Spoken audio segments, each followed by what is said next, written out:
Ahead of this spring, a lot of farmers like Philip Tomlinson have been really crunching numbers. Over the past few months, that's been even tougher with such volatility in the markets and the increased price of inputs. The challenge for us is that it's going to cost close to $100 an acre more to grow a soybean crop this year than it did last year. When you look at the real world economics of that, that's $13 soybeans, $100 an acre to grow the crop. That's what, 6-7 bushels to an acre more that we need the crop to produce to make money this year. According to Tomlinson's retailer, Hall Schneider, that increase is coming from fertilizer and herbicides. We've seen fertilizer prices go from 200 to 300% higher across, the different fertilizers that we use.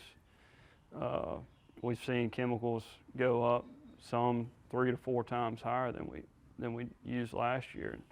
It makes it tough to make a decision on what you're going to plant. For Tomlinson, the decision is made. He is not planting any corn this year. While he's feeling the strain on his farm, Tomlinson knows that he is not alone. It's no different for me than it is for you or anybody else. I mean, we're all at the mercy of everything that's happened for the last 2 years. The average consumer is paying more at the gas pump, they're paying more at the grocery store, they're paying more at the doctor's office because of inflation and all these other factors. And it's the same way in agriculture and on the farm.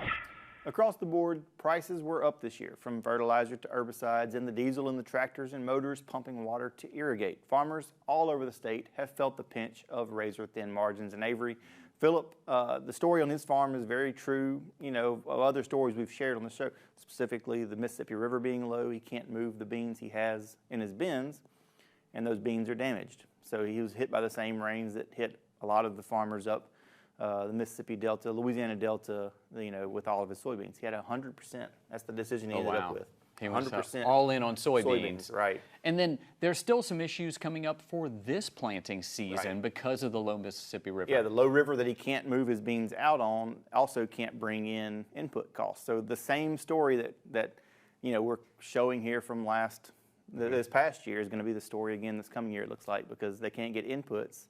So they're trying to figure out what their best option is for crops based on the inputs they have, in the state, in warehouses, and storage bins and tanks around the state. So it's going to be a difficult year ahead, it looks like, for farmers, and I just really hate to hear that, but Well, always optimistic. Always optimistic, Karl. We'll hope for a better 2023. Better 2023, please, Lord. Thank you. Thank you, Karl Wiggers.